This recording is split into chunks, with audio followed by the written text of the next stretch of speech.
Malheureusement, en Côte d'Ivoire, si nous comptons 48% des femmes, 52% d'hommes, 85% d'hommes dirigent la Côte d'Ivoire. Les femmes sont exclues du processus de décision. Je prends par exemple l'Assemblée nationale. Seulement 36 femmes, alors que nous avons une loi en 2019 qui dit qu'il faut 30% au moins de femmes élues dans la nation ivoirienne. Nous devons pouvoir étendre ce minimum de 30%, pas seulement au niveau des élus, mais dans l'administration, dans les entreprises, partout, et avoir des femmes au poste de direction. On ne peut pas avoir que 6 femmes dans un gouvernement de 33 membres. L'État doit montrer l'exemple.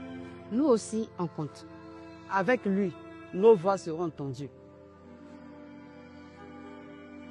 Mais l'injustice commence très tôt. Au primaire, au niveau de l'école, 74% de filles sont scolarisées.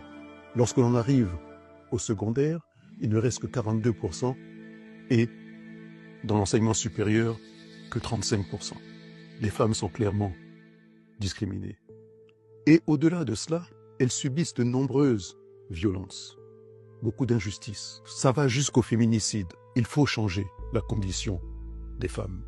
Et je m'engage, moi Jean-Louis Billon, pour corriger tous les dysfonctionnements qui existent, toutes les injustices que les femmes subissent, avec des lois protectrices, avec de l'équité partout en termes de représentation, et que en milieu rural, les femmes aient aussi accès à la terre, à la propriété, qu'elles puissent avoir accès au financement, qu'elles puissent être mieux formées.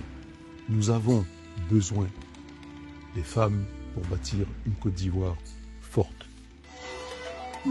Pour toutes les femmes de Côte d'Ivoire, osons le changement.